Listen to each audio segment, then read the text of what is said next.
effective ICT-based instructional material is a well-planned and well-designed. So this means that using technology is not enough to learn a language. The preparations of the instructional materials must be planned very well, and it must be ensured that they are developed to meet the learning objectives of language class. And teachers should maximize the teacher-made websites or any open educational resources, software, or mobile applications that encourage autonomous learning of the students.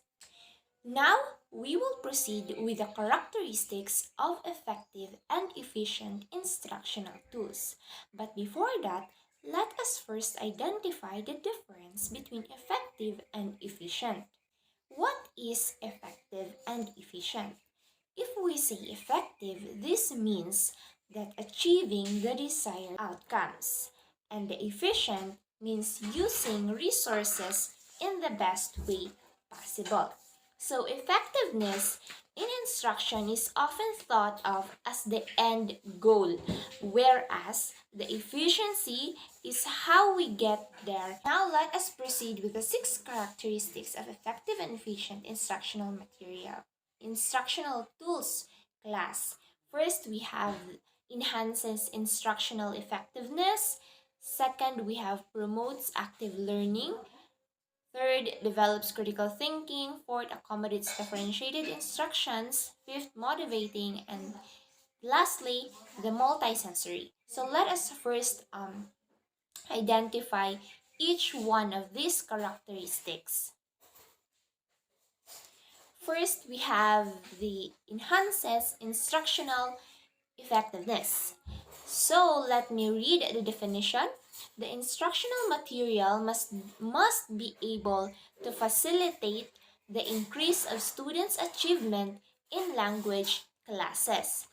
This means that through the instructional materials, all students, including those who have special learning needs and students at risk, will be benefited and will be helped to demonstrate the intended learning outcomes of their language courses. So with the use of technological tools, students' progress is monitored and acted upon by the concerned individuals like the teachers, parents, and the school as a whole.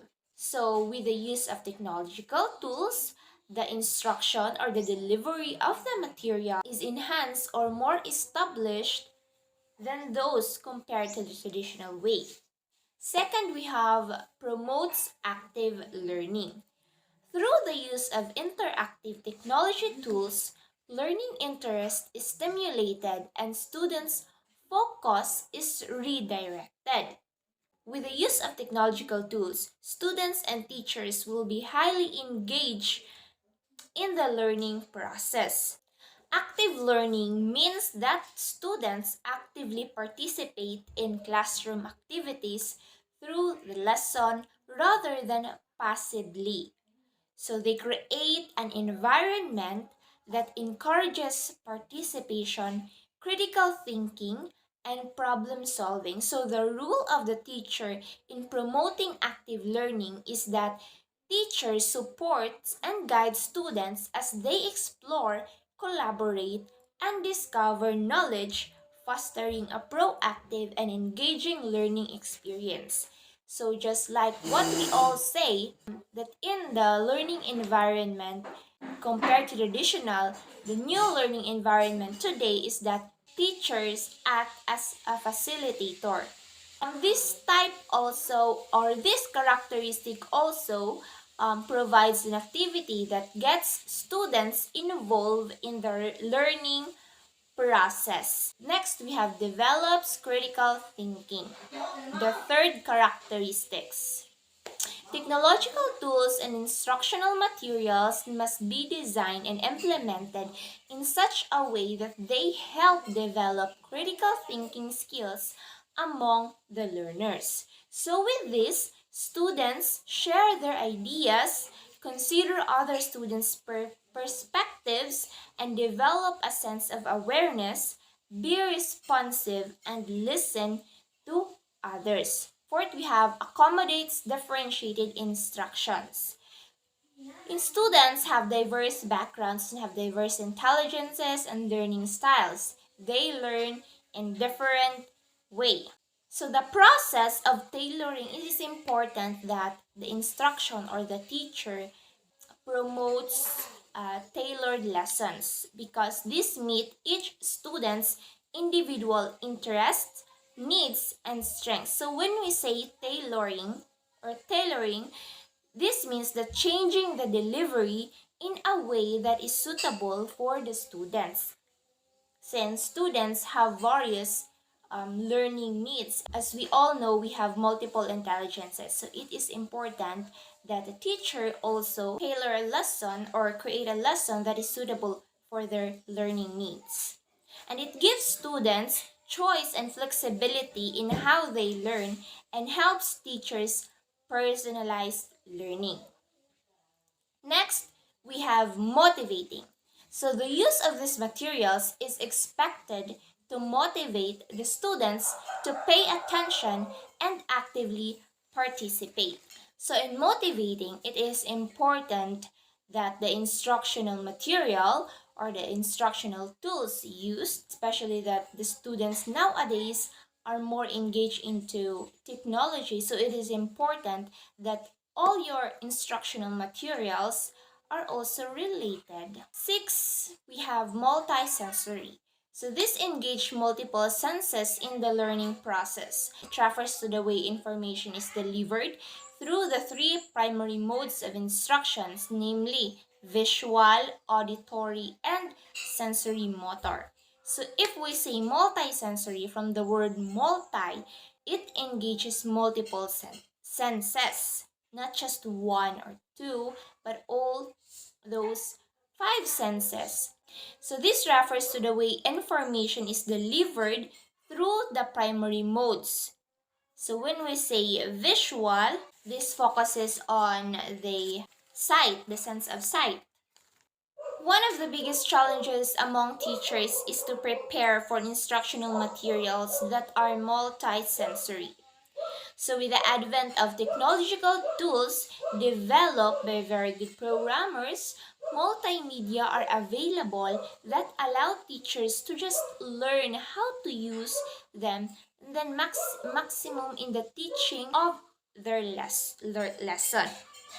Visual means or it includes activities like reading a text or looking at a picture, anything that involves the sense of sight. And auditory, we all know that involves listening, for instance, listening to a lecture or a book tape. And the sensory motor referred to as a hands-on approach. So all these primary modes of instruction wherein the visual, auditory, and sensory motor belong, these senses must be involved in the multisensory. It doesn't mean that only one sense are involved, like mag-listen ka lang or sense of sight lang yung nagamit mo, but all in all, every sense that you have. Alright, as you can see here, we have a table that emphasizes the traditional learning environment and the new learning environment. In traditional learning environment, or the instruction here is teacher-centered. Means si teacher is doing lectures lang without the students' involvement. Wherein in the new learning, student-centered na siya. There is still the teacher presence, but then the teacher only acts as a facilitator to the students. And then single sense stimulation, wherein the new learning multisensory stimulation, just like what we have discussed earlier about multisensory. Single path progression. So in traditional, we have single path progression, single media, isolated work, information delivery. Information delivery wherein the teacher are the only one give informations, who deliver informations among the students. But in the new learning, there is an information exchange wherein the teacher and the students are able to discuss about the lesson through a participative discussion. In the traditional learning also, we have actual knowledge-based learning, reactive response, isolated artificial context, and the new learning, critical thinking, active exploratory inquiry-based learning, critical thinking, informed decision-making, proactive or plan action, authentic real-world content. Through this table, that there is a big difference between traditional learning and new learning because the focus in traditional learning is si teacher alone.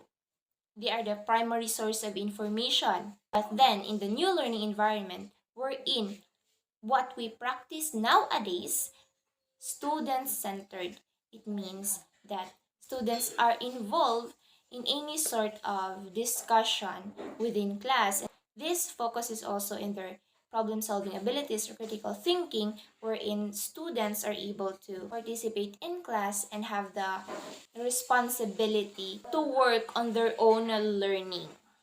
Alright, class, that's all about the 6 characteristics of effective and efficient instructional tools.